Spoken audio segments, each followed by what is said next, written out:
বিসমিল্লাহির রহমানির রহিম। প্রিয় উপস্থিতি, আজকে 11 দলীয় ঐক্যের আহ্বানে আজকের এই সমাবেশে আমরা জড়ো হয়েছি বিচারের দাবিতে। এটা আমাদের জন্য দুঃখজনক, আমাদের জন্য হতাশার যে গণ অভ্যুত্থানের 2 বছরের মাথায়ও আমাদেরকে বিচারের দাবিতে আজও রাজপথে হাজির হতে হচ্ছে। আওয়ামী লীগ বিগত 16-17 বছরে অসংখ্য গুম খুন গণহত্যা চালিয়েছে এদেশের সাধারণ মানুষের উপরে, বিরোধী দলীয় নেতাকর্মীদের উপরে। তার ফলশ্রুতিতে গণ অভ্যুত্থানের মুখে পড়ে শেখ হাসিনাকে পালিয়ে যেতে হয়েছিল দিল্লিতে। এই সরকার, নতুন সরকার গঠিত হওয়ার পরে গত 4 মাসে আইসিটিতে নতুন কোনো রায় আমরা এখন পর্যন্ত দেখি নাই।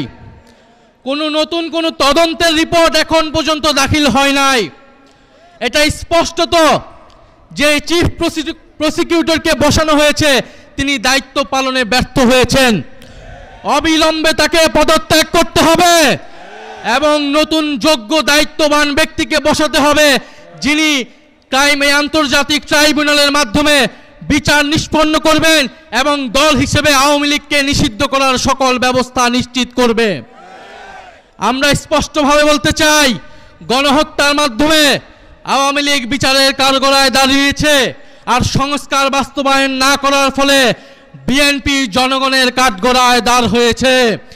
এই 2 শক্তির বিরুদ্ধে আমাদেরকে এখন সমানভাবে লড়াই চালিয়ে যেতে হবে। সংস্কার, বিচার এবং বাংলাদেশের সার্বভৌমত্ব রক্ষার জন্য 11 দলীয় ঐক্যের নেতৃত্বে আমাদের এই লড়াই সংসদ এবং সংসদের বাইরে আমরা চালিয়ে যাব। আপনারা সেটার জন্য কি প্রস্তুত রয়েছেন? শরীফ ওসমান হাদী হত্যার বিচারকে আমরা নিশ্চিত করব ইনশাআল্লাহ। সেই সকল হত্যাকাণ্ডের বিচার আমরা নিশ্চিত করব। এবং আরেকটি কথা বলে দিতে চাই, আওয়ামী লীগ একটি ফ্যাসিস্ট, গণহত্যাকারী এবং সন্ত্রাসবাদী সংগঠন। আওয়ামী লীগ দেশের স্বাধীনতা, সার্বভৌমত্ব বিরোধী সংগঠন, যার আশ্রয় হয়েছে দিল্লিতে, কারণ আওয়ামী লীগের শেকড় রয়েছে দিল্লিতে। আওয়ামী লীগ একটি ভারতীয় পার্টিতে পরিণত হয়েছে, আগাগোড়ায় এটি একটি ভারতীয় পার্টি ছিল।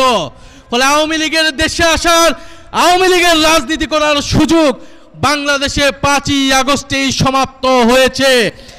যারা সমঝোতা করছে, যারা নতুন করে স্বপ্ন দেখছে আওয়ামী লীগকে রাজনীতিতে পুনর্বাসিত করার, তাদের পরিণতি আওয়ামী লীগের মতোই হবে।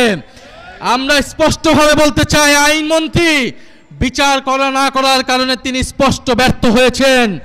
স্বরাষ্ট্রমন্ত্রী নিরাপত্তা দিতে না পারায় তিনি ব্যর্থ হয়েছেন। তথ্যমন্ত্রী তিনি স্পষ্টভাবে ব্যর্থ হয়েছেন। আওয়ামী লীগের সুশীল সমাজকে তিনি মিডিয়া স্পেস দিচ্ছেন। এই সব কিছুই বাংলাদেশের জনগণ দেখছে। আমরা আজকে এই সমাবেশ থেকে বলতে চাই, জুলাই গণহত্যা সহ, শাপলা হত্যাকাণ্ড সহ, পিলখানা হত্যাকাণ্ড সহ সকল গুম খুন এবং শরীফ ওসমান হাদী হত্যাকাণ্ডের বিচার অবিলম্বে নিশ্চিত করতে হবে।